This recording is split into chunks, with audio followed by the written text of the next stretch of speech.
I can see your screen perfectly. Let's go ahead and get started and learn more about Excel. All right, thanks, Kim.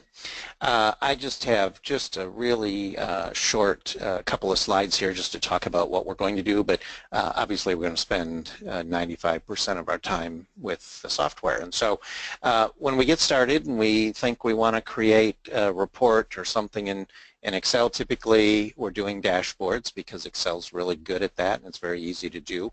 And so there's a couple of things that we just need to think about first is how do I get to the data? So if I want to hook to my Dynamics GP data, how do I do that, and how do I kind of get started? It's usually a good idea when you're thinking about reporting or dashboarding to come up with some kind of a sketch or some data points that you really want to call out in the Excel reporting. And kind of the middle point there is, don't show all of your customers, or at least make it so that they're not all there kind of all at one time. If you're doing customer reports, show maybe your top 20 or your top 50 or something like that. Sometimes when you look at transactions, you don't necessarily want to see things from the last 23.5 years. You probably just want to focus the list on something smaller. And so and we'll talk about how to do that, and it's very, very simple to do. But sometimes people, they just get a bunch of data in there, and then the dashboard or the report becomes so overwhelming because it's got every transaction from day one available to the user. Obviously, financial dashboards, sales, purchasing, inventory dashboards are pretty popular. What we're going to look at today is something that's more sales related, and so looking at customer sales, item sales, and then looking at customer sales over a time period, and then create another section that allows us to see individual customer transactions and trends, where we'll use Microsoft Excel to actually project what a customer's behavior might be based on their past. And so all very, very easy and quick to do. So kind of before we get started, the best thing to do is kind of sketch out on a piece of paper. It doesn't have to be anything fancy, but it's a good idea to kind of sketch out what you think you'd like, either a report or dashboard, and kind of what components would be where and so forth. So when you go to kind of a clean slate, that you have at least something visualized already of what you want to prepare. And so that's always a good idea to kind of break those things down. And then when we look at getting to our Dynamics GP data, of course Microsoft has a couple of hundred reports already built for us, and some of that contains raw data, some of that will be in the form of a dashboard, and so there's a nice number of reports there that we can choose to start with and either edit or use as examples. We can go directly to the database, and that's the tables, where we just extract data from a table in the database, or we could use a view. And so in our sample today, we're actually going to use a view that Microsoft created. And a view, really, if you think about looking in a window, if you're on the outside of a building and you're looking in, a lot of times you can see different rooms, or you can see beyond just what's immediately on the other side of the glass. You might see into a number of rooms or areas in the building, and so a view really is the same thing. It's not necessarily just looking at one particular table, for example a customer master table. We could just go get that single table and build our report or our dashboard off that. But a view typically is a collection of a number of different tables that are all kind of already hooked together in the database, and that saves us from having to know where that data is. It saves us from having to go individually and bring those tables or those files in one by one, where a view is going to have those things already kind of predefined. Now Microsoft uses views for reporting and displaying things on the windows or the inquiry screens in Dynamics GP all the time, so they've created a whole bunch of views in the software already. But you don't want to edit their views typically, because you don't know what's hooked to that. You might break something, a report or something that comes along, and if it's driven off that view and you've edited that particular component out of the view, then your report won't work. But you can create your own views, and we're not going to spend a whole lot of time on that today because that actually could be a whole separate session, but we can help you with that. The Dynamics community, there's all kinds of information out there on how to create a view. It's very, very simple. The only piece of difficulty in there is knowing, well, where is that data? And so, that again is kind of beyond what we're going to talk about today, but that's the only thing difficult in reporting is, and if you've done reporting in GP Report Writer or Excel or SQL reporting or any kind of third-party tool, Crystal maybe, you know that you kind of have to know where the data is. Once you know where the data is, then the reporting piece is fairly simple. And so really what we're going to do today is we're going to look at each one of these items, pivot tables, grouping, conditional formatting, spark lines, charts, slicers, and trends. And some of you might know everything there is to know about each one of these topics. Some of you might have never used any of these in Excel before, but and hopefully most of you have not, because the idea will be this is very, very, very simple to do.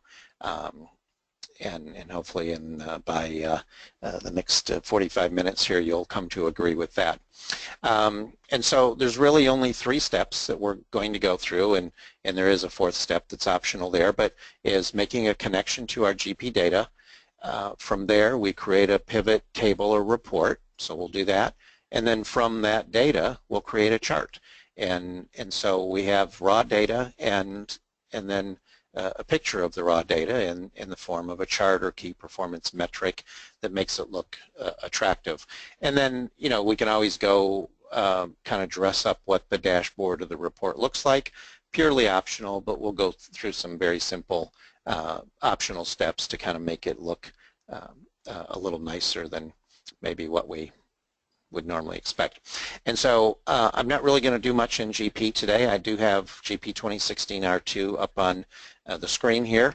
The only thing I wanted to call out are those few hundred dashboards and reports that are Excel based that Microsoft has done, and make sure everyone knows where they're at. And so as you toggle over into the different areas or area pages of GP, you'll notice an Excel reports section on each area. So as I go into financial and I click on Excel reports, that will actually go get the Microsoft Excel reports that are out there for the financial series.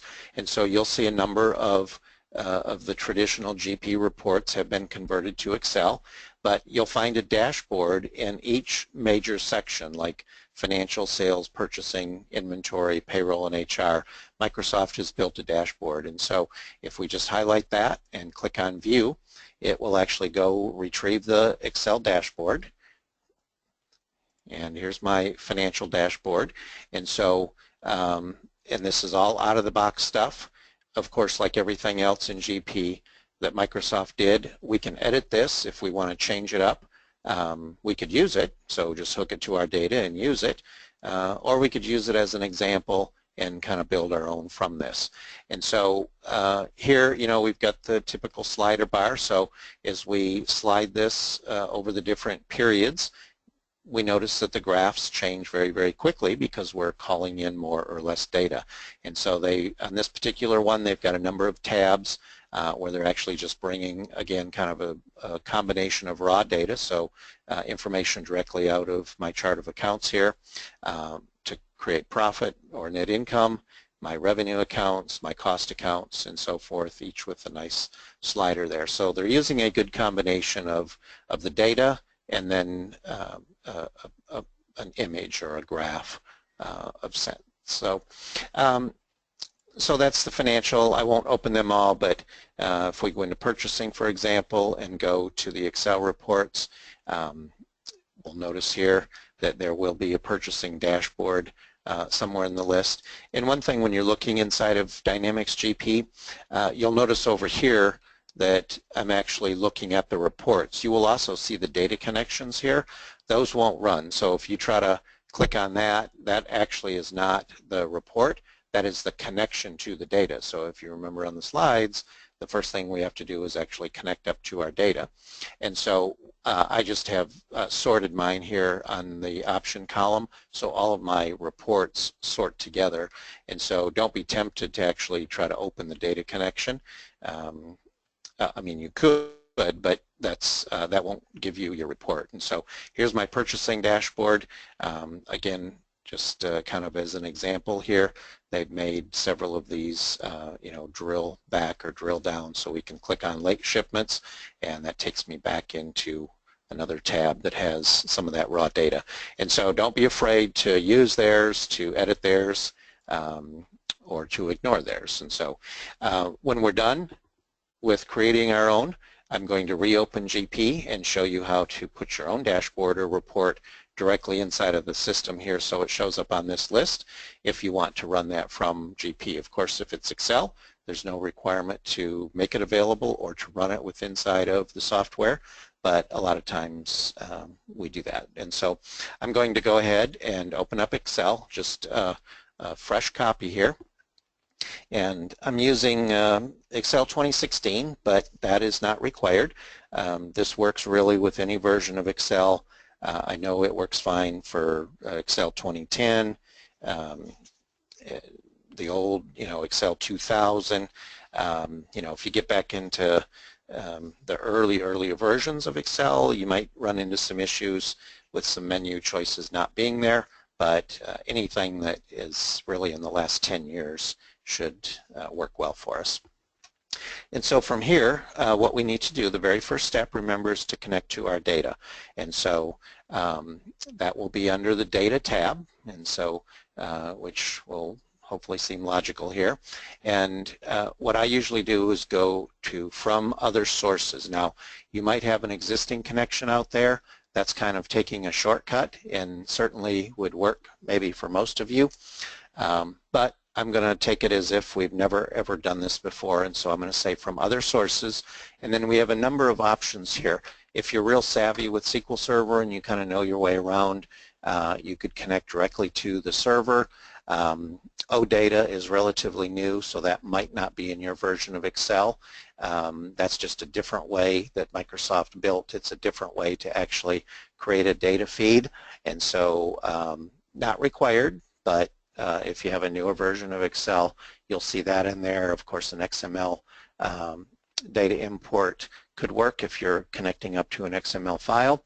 But typically, what you'll want to do is use this connection wizard. So if you have worked with Microsoft products for a while, you know that they do like a lot of wizards, and those are usually very, very easy ways to have the software kind of guide you through step by step what it is that we need to do. So why not take advantage of that?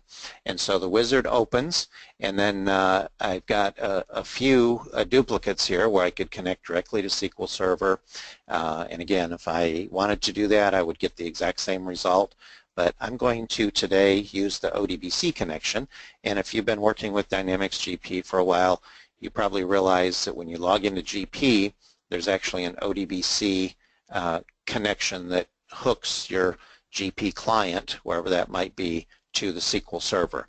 And so we can kind of cheat a little bit, and we'll just use that connection for our dashboard. And when I select that, Excel sees the ODBC connections on my computer, in this case on my laptop, and I have GP 2015 and 2016 installed. And so, of course, I'm going to connect to my 2016 connection, so that's where we want to start. And so when I click Next, that is going to open a login because we're not overriding the security that is in our system here. And so we would log in with our GP credentials, or if you happen to know the SA or Dyn SA connection, those work well also. And so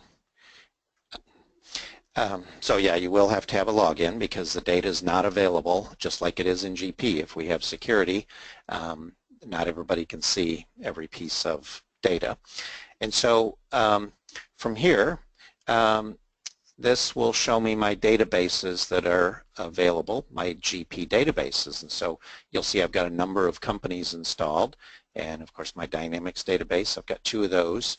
And then I've got all the system databases and whatnot. But you'll recognize your company in this list. And so it'll probably be the name of your company or something very descriptive. And so the first time through, because I've done this before, it assumes that I want the same company. But the first time through, you may have to actually pick the company database or the company name here that you want. And so nothing difficult there. And so you'll notice here now when I do that, I've got a bunch of these views. So we just talked about these. These are views that Microsoft has created, and there's, depending on what parts of the system I have installed, there could be hundreds of those. If I wanted to go directly to a data table, so a file, if you will, of where data is stored, then I can scroll down into the tables. Now this is the hard part, if there is one, is figuring out where the data actually resides. And so once we go back into GP, I will show you kind of a little shortcut on maybe how to get started to figure out where's the data. And so what I'm going to do though is I know Microsoft has created a lot of views for us, and so I can grab any of these, and remember a view is usually a window into several tables, and so they've already kind of done the hard work. And so we're going to do a sales report or dashboard today. So if I go down into the sales area here, what I'm going to grab is the sales line items. And so the sales line items are going to be those things that come out of sales order processing, off a quote, an order, an invoice, a return, a back order, all of those SOP type transactions. And so we'll go ahead and next on that. This is just allowing me to put a description here if I want to leave some notes to myself on what this is. Maybe I want to use this same connection sometime in the future, and so I could do that. And you probably won't see this message. This is just saying, hey, there's already a data connection for this company in GP using the sales line items view, and so it's saying, do you want to replace it? Well, yes, I do. So, and so here, now we're kind of back to Excel, and Excel is asking, so when you connect to this data now, what do you want me to do with it? What kind of format do you want it presented in? And so I'm going to actually select a pivot table report. That will give us the most flexibility. Now that's not required, but at some point we do want to get to the pivot table. So you know, if we just want to bring it into a table just and look at the raw data, I could do that. But again, I want Excel to do most of the work here. So I want to minimize what I have to do and what I have to know about Microsoft Excel. And so, and I am not an Excel genius. I'm not even an Excel guru at all. These are just very, very basic things that we're going to be doing. And so to get Excel to do most of the heavy lifting here, I'm going to select the pivot table report. And then the other question is, okay, where do you want to start putting this? Well, you'll see my highlighted cell is up here at A1. If I wanted to start this somewhere else, maybe I'm adding to another Excel file, or for whatever reason I just don't want to start it up there, I can reposition the active cell or the cursor. But A1 is good here because we're on a brand new worksheet. And so from there, it's saying, okay, I see what you want to do, and you're wanting me to return some data from your GP system, but it's secured, and so you're going to have to provide, again, your GP login or credentials here. Now, under options, which you'll notice did not open automatically and shouldn't need that, but here's where you can confirm the actual company database that you want to be using. And again, this will have something that's recognizable. Probably it'll have your company name or abbreviated name on it. And so that's really just allowing me to kind of at a quick glance say, yeah, I'm in the right place here, so I don't get some strange data. And so when I do this, Excel goes out, and with that connection, it actually hooks up to the data, but we don't see any data. Well, why is that? And so because we said we wanted to do a pivot table report, and so it has the data, but it's waiting for me to tell Excel kind of how this should look. And so this will be a typical Excel pivot chart or pivot table, and all I'm going to do, and by the way, these are all of the fields now that are in that view. Had I hooked directly to a table, let's say my customer master table, then I would see all of the fields that were in the customer master table in my TWO database in my GP environment. And so lots and lots of things here. Most of these, of course, we're not going to use, but I'm just going to go simply get customer name. I could get the customer number if I like that, but I know customers by name, and so we're just going to scroll down here, and I'll show you how to search. Well, it's not a big secret. The search is right there, and so we'll do that on the next time around. But just so you kind of get a feeling for this stuff is pretty self-explanatory here. You know, there's not a lot of cryptic you know, abbreviations and so forth. And so I'm going to take the customer name, and I'm just going to drag it out of the list down to the rows. Well, now Excel says, okay, now I'm starting to see what you want here. And so it listed all my customer names from my GP company over here. And so nothing new or difficult there. And then really what I want to do is, if I'm trying to get to sales by customer, I want to show those sales dollars. And so that is, I told you I would use the search here, so that's going to be the extended price. So if you think about the sales order window, when you're entering a line item, you've got the quantity and then the unit price and then the extended price. So if I'm buying 100 at $3, I really don't want that $3 per unit in my little example here. I want that $300. I want that extended amount, so I get the actual total here. And so, and when I do that and bring that into values, then Excel knows, okay, well, now I'm showing you your customer with the sales dollars that that you've asked for. And so that really is in simple form really about all we have to do to actually get to data. One little tip is you want to make sure, if you're bringing values out, you want to make sure that they are summarized for the most part, and so you'll see that this says the sum of the extended price. So I don't want to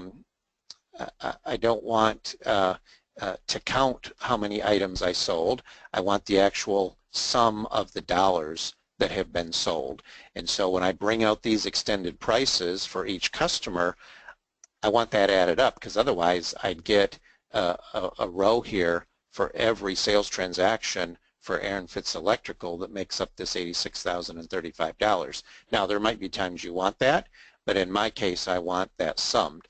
And so the question always comes up, well, what if that's not the sum, or what if I want to do something different?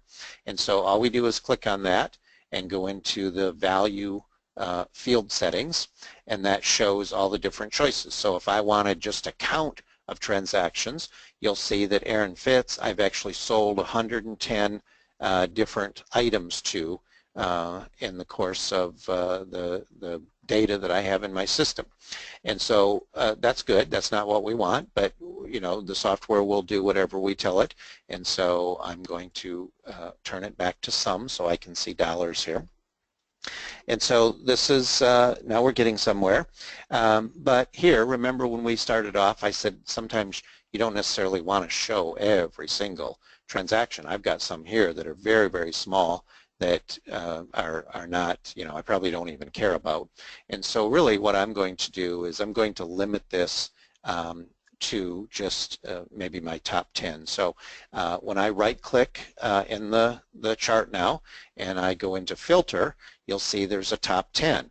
And you might say, well, what if I want the top 20? Well, that's fine. Just change the top whatever here. It's just called top 10 because I've used that before. And so, and it's the top 10 based on the extended price. And so when I click OK, then that parses off the rest. Now I can easily go back in and remove that filter or reset it if I want to get a greater quantity of data into my report here. And so that's good. Now what I want to do is come over into the dollar area, and I might want to sort these, and so largest to small. And so, you know, now with a quick glance I can see who kind of ranks in that top 10. And of course you want to still do the typical Excel cosmetics here and maybe you know, make these a little bit more uniform and so forth so that it just looks nice, but that's stuff that we all know how to do anyway. And so that's really my first component of what could be a very extensive report or dashboard. And so now if you think about sales order processing in Dynamics GP, I mentioned a couple of minutes ago that in that view, in those collection of tables, we have orders, we have quotes, there's probably some back orders, or could be some returns. Of course, I'm going to have invoices. And so really what I've got on the screen is a collection of all of those. And so, you know, I might not care about an order that hasn't been invoiced. I might not care about a quote because that might have not turned into an order or an invoice ever. And so really what I want to do is I want to be able to parse out or kind of filter on the different types of sales transactions that are presented here by my Dynamics GP data. And so when I kind of hover over or highlight the graph again, what I want to do is put that tool in there. And so a couple of different ways that I can do it, but the easiest way is, of course, you know, when you highlight the table, then the pivot table option lights up on the ribbon here, and I've got two choices, Analyze and Design. We're not going to spend too much time in design, that's just cosmetics, but Analyze is kind of where the tools are once we have a simple pivot chart or table active. And so I'm going to insert a slicer. And again, because this is already hooked now to my GP data, it looks back at the view and it says, okay, here's what's in the view that you've connected me to. Now what is it that you want to actually filter or slice this up by? And again, this is where you kind of have to do a little digging to figure out what it is that are my choices. Some of these are very, very easy to read and understand. Some of them you kind of have to do a little bit of trial and error, or ping us with a quick question, or kind of dig around online. But really what I want, and there's not a search on this for whatever reason, so but the good thing is they're in alphabetical order, and I want the sales, kind of the document type, or the SOP, sales order processing type. And so in other words, is it an invoice, is it a quote, is it an order type thing? And so what I'm going to do is scroll down here, and I happen to know, just because I know GP fairly well, I'm going to grab the SOP type, and that could be really a sticking point, and sometimes you just have to select a few of these and see what comes out. But again, when we go back into GP towards the end, I'll show you some of these little secrets on how you might figure out what to where the data is, what it's called, and how to grab these slicers. And so when I click OK, that then creates a slicer, and sure enough, it has the document types that we would normally find in our sales order processing. And so if I wanted to see just invoices now, as I toggle over and click on the slicer options, I have the very easy ability now to grab just those things that I might want. And again, still pretty simple, other than maybe figuring out where the data is and what some of it's called. The Excel piece to this is very, very simple. And so, so good, we're on the right track here. Now I want to add another chart, and in my second chart, I don't want to see customers, but I want to see items and how many of a particular item is being sold. And so now I've got customer sales. Now let's look at my inventory and see what actually I'm selling. Well, I don't want to start over, so I'm going to take the quick way out, and I'm really just going to highlight this, and I'm just going to copy it, just like you would a right click and copy or a control C, and then I'm going to come down here and control V, and so sure enough I've got just a copy of the graph now. No sense in starting over or reinventing this. We'll just take the easy way out. But in this graph, I'm just going to replace my customers here with my items, and then the dollars I'm going to replace with quantity. And so because it is a pivot chart, when I select it, then the pivot table or chart fields open up, and this is looking back at my view. And so if I just type in maybe item number, and so there's item number, and I'm just going to do it and leave customer in there, and then take customer out. So that way I know exactly what I'm doing. So I'm just going to drag that down, and now I want the item numbers to become the rows, and then customer number is no longer meaningful, although you'll notice by doing that I was able to get now items sold by customer. So there's my Plaza One customer, there's my central communications, and now I see all the items that I've sold that particular customer. And so there might be some value in a little graph like that as well.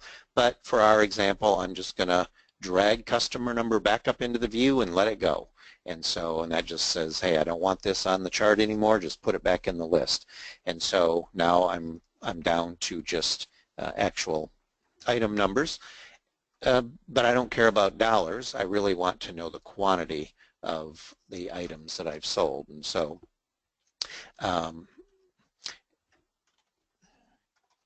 and yeah, so these are all abbreviated, and again, that's just from knowing, but as I scroll down, I would find, oh yeah, QTY, so there's my quantities, they just didn't spell it out, and so there's all the quantities that I have. Well, I'm just going to take quantity. I don't care about allocated or canceled or damaged or any of that. I just want the number, and so I'm going to stick that in the values, and then I'm going to just get rid of the extended price. So I'm just going to take that back up to the view and let it go. And so now I've, based on the original graph, I've created another one with items and how many I've sold.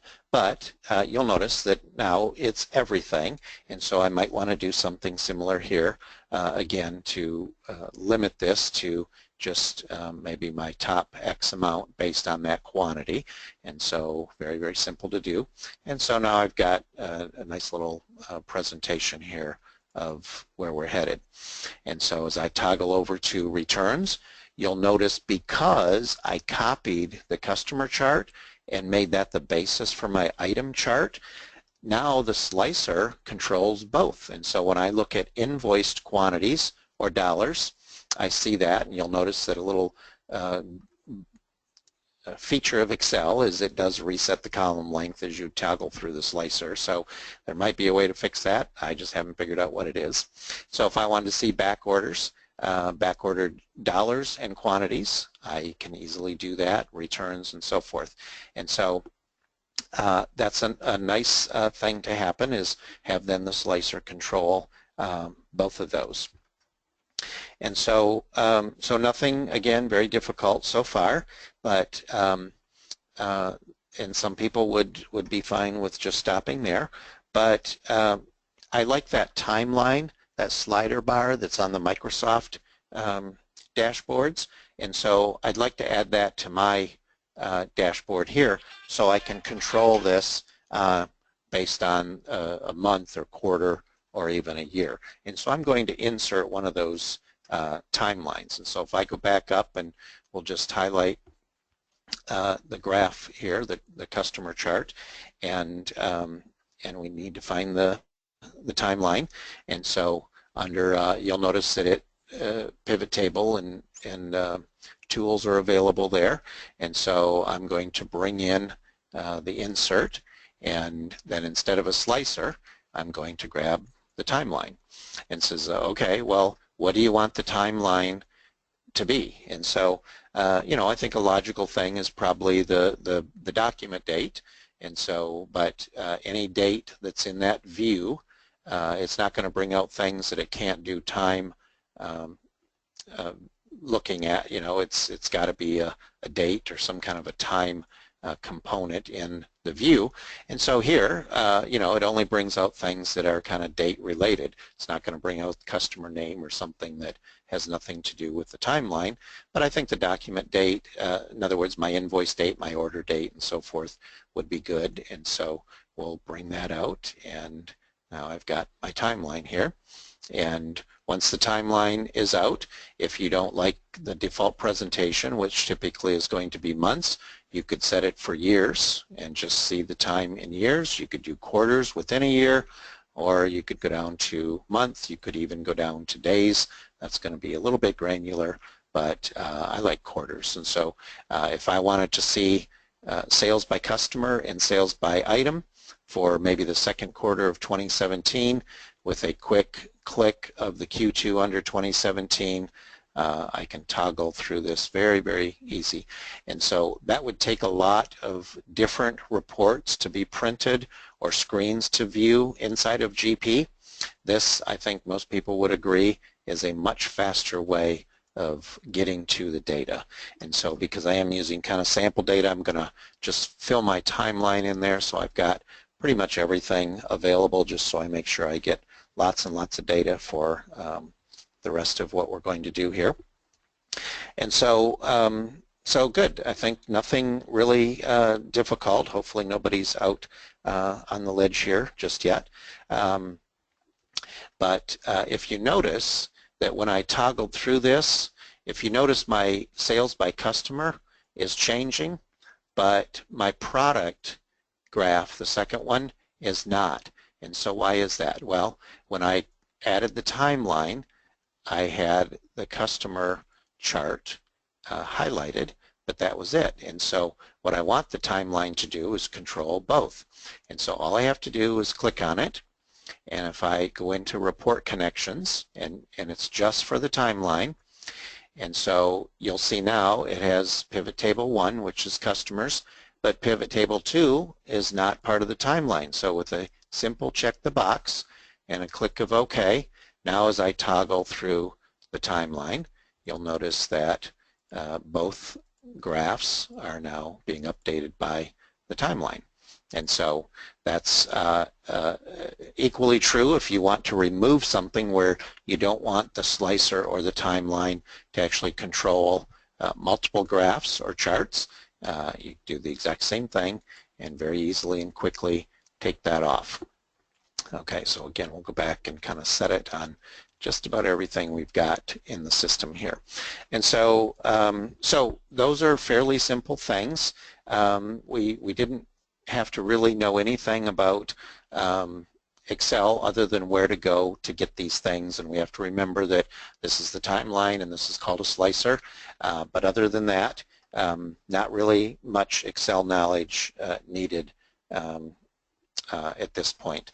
And of course, I might want to go do a sort on this, and so that it sorts my quantity now largest to smallest, kind of like it did my dollars, and it's just so I have some uniformity here. And so we're picking up those optional steps, a couple of them as we go along, that that the chart or the dashboard that we end up with here will look like we spent lots and lots of time on it. And so, okay, so so now we'll do yet another chart and kind of preparation for our third chart here.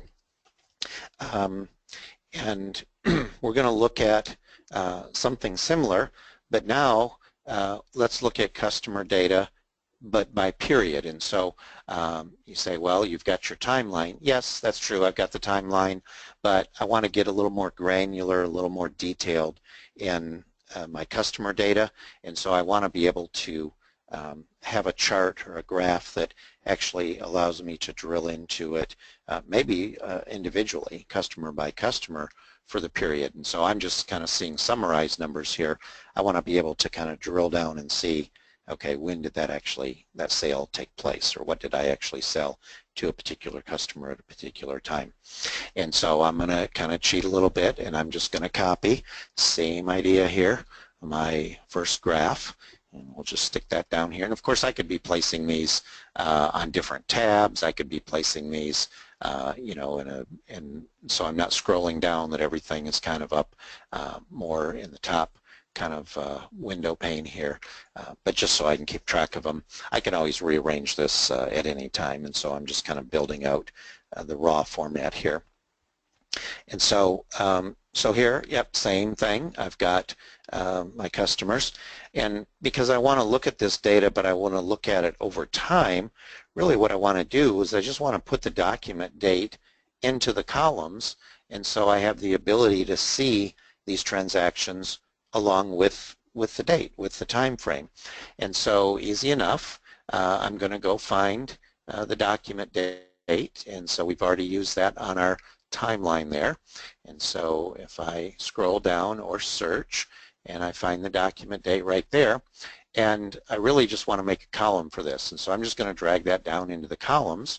And so, and you know, if you've tried pivot tables before, if you drag something to the place that it shouldn't be, you know, you get the table kind of standing on end, or you know, going across the page into you know, 50,000 columns, and you know that that's not workable. And so some of this on where you put things, you might just trial and error it until you get it the way that you want it to look like. But you know, if you kind of think logically of what it should be, you know that okay, I'm probably going to add a column here.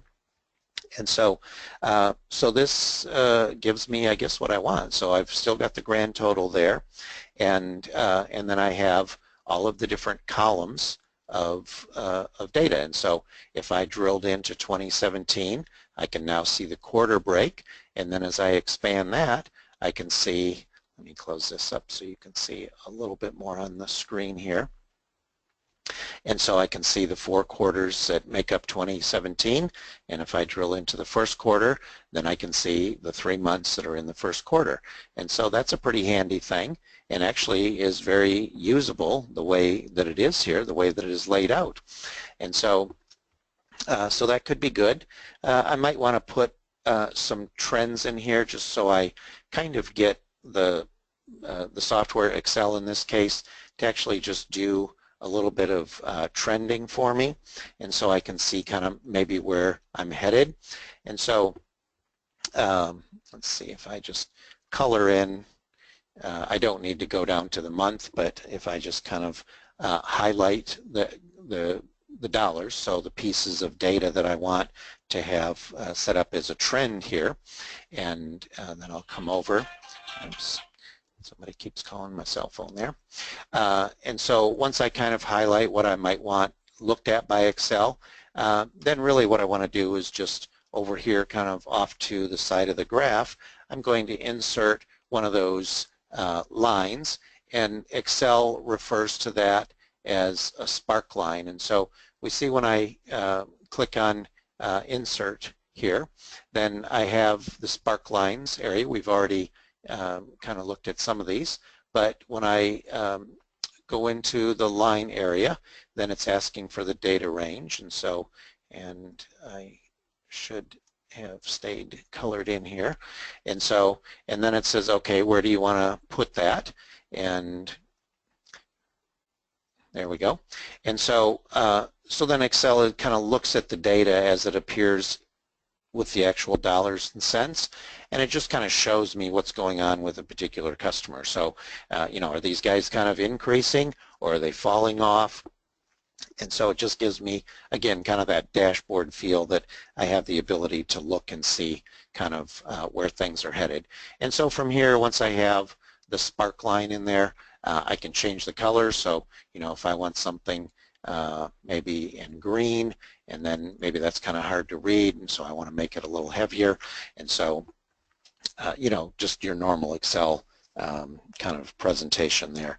And so as an option, obviously that doesn't have anything to do with what I'm presenting, but as an option I could take a look at kind of how things are trending. And of course, as I you know, back these things off, you'll notice that those spark lines actually start to change based on the data that's presented. And so, you know, if I'm looking just at 2017, I'll get a different set of lines. and maybe I should have put it a little bit closer in a different spot so that we could kind of see that happening. And so as I told you, I'm not an Excel guru by any means, but you know, we can see kind of where the numbers are headed. And so so that's a nice little feature to have on occasion as well. And of course, you all know about the conditional formatting. Sometimes you'll put that into your cells. You might use one of these data bar presentations. Just, I'm sure everybody is, you know, doing that all the time now if you build Excel spreadsheets, just so you can kind of at a glance kind of see, you know, who's got the biggest attention here. And so lots and lots of things there that we would do just as kind of normal Excel presentation. So okay, so we've got one more final chart here, and that's really to get Excel to do some analytics for us. And so where we want Excel to use some intelligence to kind of tell us where things are headed.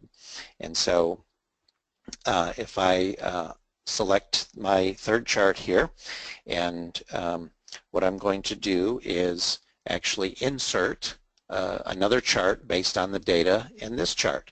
And so if I go to Insert, and what I'm going to do is grab a chart, and of course I could grab any number of these, but you'll see Excel has lots and lots of charts.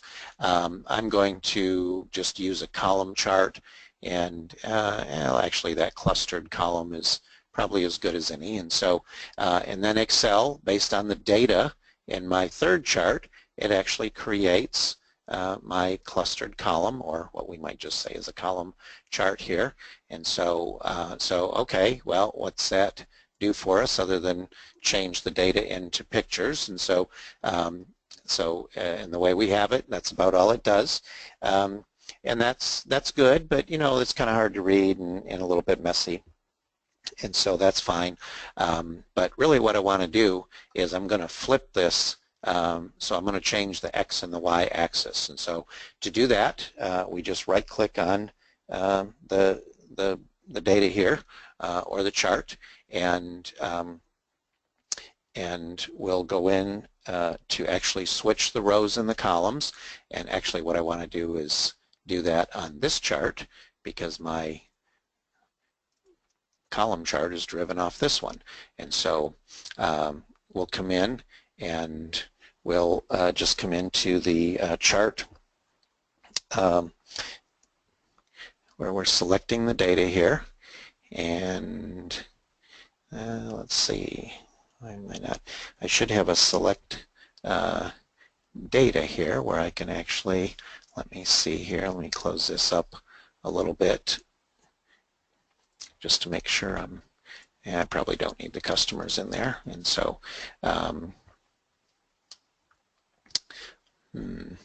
so yeah, Excel is supposed to present an option here to actually flip the X and the Y, and that should have presented that here.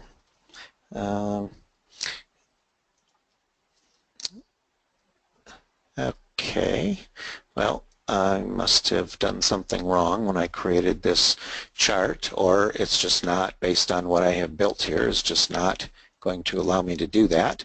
Let's see if I could do it in this one. Probably cannot. And so, yeah, I think I'll have to do it on the where the actual, oh, no, I lied. It's under select data, I just wasn't going far enough. And so, so sometimes it is a little trial and error. So when I selected the data, which I could have done on either one, I'm just simply going to switch the rows and the columns. And because these charts are hooked, it changes both of them. And so that's really what I wanted. And so you say, well, how did you know to do that? Well, what I want to get at is I want to be able to look at this chart down here. I want to look at that for one customer at a time. And so there's really no way to do that the way I had it laid out. And so this allows me then to focus just on one customer instead of seeing everything. But I'm going to need another slicer to do that. And so here I'll do the same thing that we were doing earlier, is I'm going to insert a slicer. And so once this, let me go up to my chart here. And so once this chart is selected, and I'm going to go back to the slicer insert. And in this slicer, I'm actually going to pull my customer name. And so that way I don't know them by number. I know we have customer IDs and customer numbers in GP. That's fine. I don't have those memorized, but I would like to see them by name. And so from here then, I'll drop this right next to my bar chart. And so now I'll be able to click on the slicer and then see my chart just for one customer at a time. And so that's really what I was getting at. And so the reason I wanted to flip the X and the Y is when I slice this by customer, I want to see the years then represented, or the time period represented by this particular customer. And so that's what allows me to do that. And so so that's good. I've got lots of different things here. The final thing we want to do is really get Excel to put some logic into this and to insert a trend line. And so I just highlight somewhere in the graph here in the chart, and I'm going to add a trend line. And a trend line is just that, is it's going to tell me based on a number of equations here where the trend of this customer is heading. Now, we've got a lot of different trend lines over here. A lot of people would use a moving average, and that kind of looks at the average sales, in this case, for the customer, and tries to project out into the future where we might be headed. I personally like the logarithmic, and the logarithmic is really tends to smooth out. So if somebody has a big spike in sales, or they don't buy anything for a period of time, this particular equation will tend to smooth out and give us more of an average, but it's not a literal average. It's more of a smoothing. And again, some of these you have to play around with to see which one you like. Neither one is right or wrong or better than the other. But now that I have the trend in there, we can see now where this customer is heading. So, you know, an average would drop down in 2018 because literally they haven't bought hardly anything. But you'll see that they do tend to come back, and so the line that I've selected tends to take that into consideration. And so I've got some data down here. I think Contoso has some, and so we kind of see what Excel is doing. And again, not complete science, but would give us a nice presentation here if we had to report on where we think sales were headed. And so really at this point there's just a couple of cosmetics. You know, we might want to add a logo if we had a company logo and we just wanted to drop that into the system here. So maybe something here that somebody might recognize. So we'll go get an old time here. At least Kim will recognize that. And so, of course, that dropped down to where my cursor was. And so, you know, if you have something you're going to present externally, sometimes it's nice to have your logo on there. And then the only other thing that a lot of people will do is under the View tab here, they would take the grid lines off just so it doesn't look like it's Excel. And of course I would go back and probably reposition some of these and move some of these around so I don't have them just stacked on top of each other. But in the benefit of time, we won't get too cosmetic here. And so then the last step is to save this, and I'm going to save this where I can get to it from inside of GP, but I could save this anywhere, any network share, or put it up on SharePoint or whatever it might be. And I'm just going to go into my C program files and Microsoft Dynamics, and we see here I've got Excel reports, and that's created when you install GP. And the reports folder, there's my company that we've been working with, and then I just have to tell it where would this graph show up in GP. Well, it's going to show up in sales, and so we'll say sales dashboard, and this is February 6th, and that's good enough. We'll save that, and then at that point I can close it out and let me relaunch GP very quickly. and we'll look to see that that actually shows up there. So, and Kim, are there any questions that have popped up while I'm logging back into GP here? It's opening on my other monitor. So. Yep, we got one question, and Andrea was asking, can I get notes from this meeting? And so for everybody to know that we do record all of our webinars, and within 24 hours, you'll get an email from someone in our marketing group pointing you to that recording once it's posted. So hopefully that'll work. There weren't a lot of slides. If that's not enough, let me know. No other questions. Again, on the right side, type them in, and we'll make sure we get them addressed at the end. And so now logging into GP, I've gone into sales, I've clicked on Excel reports, and I've got my GP sales dashboard February 6th. I can highlight that and click view, and now I can view that dashboard that we just built right inside of GP. And of course, if I just navigate out to that folder where it's shared, I can open it. I don't need to be a GP user or log in or even know that GP is my accounting or ERP system. If I'm a non-GP person completely, you know, I can get to the dashboard from wherever it was saved. And so, so there you have it. Excel running inside of GP.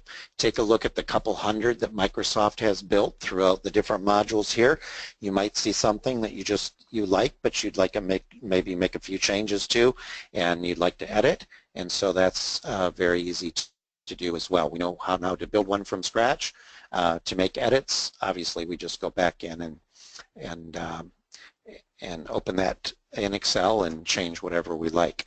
The very last thing is I told you I would show you a little bit of where to find the data that's coming. So if we go into, we kind of been picking on sales, let me go into financial, and we'll just open a journal entry screen, for example. So if I want to build a dashboard around this particular part of GP, if I open this window up and I go to Tools and Resource Descriptions, well, I'll show you even a shorter shortcut. If I go to Tools, Integrate, and Table Import, and you might be saying, well, we're not importing anything. True, we're not. But I can open that up. That will actually open a window of all of the different components that are actually used on this window. So lots and lots of things going on here. And so, you know, if you don't have multi-currency turned on, you can ignore that stuff. You know, there's your batch information. Of course, the company, we probably don't care about that because we're going to pick the company in Excel that we want to use. But there's your account master and transaction history and so forth. And so, and obviously your periods and whatnot. But that's an easy way to know what's actually active when this window is accessed by a user. You could go into resource descriptions, and you can do this, of course, without a window open. And let me just close that off there. And so if we go into Tools and Resource Descriptions and I pick Tables, this will show me all the different components. If I go back to sales, for example, or purchasing, I would see all of the different tables that are available in sales. And so if you saw in Excel some of these table physical names, so that's what we see in the database, well, this would show you what the display name or what I'd call the English language name is, so what you and I would refer to it as. So you know, if I was looking at customer the RM00102, well, what the heck is that? No clue, but I can come in here and find it. Oh yeah, that's where my customer address information is.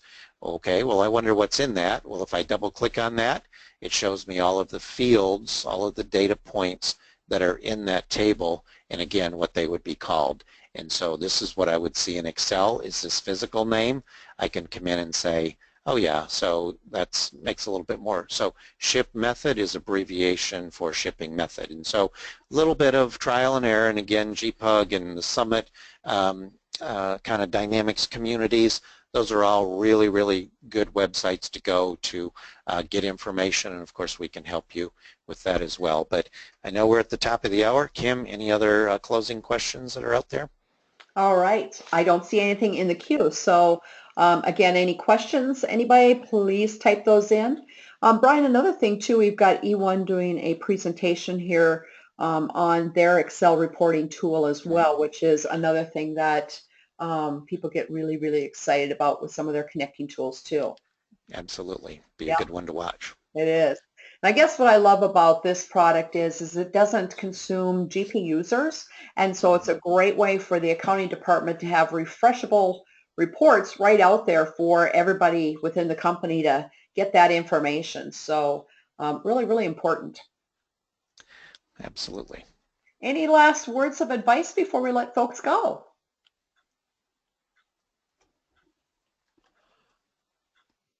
None? Got it all covered? Everybody's ready for lunch. All right, sounds good.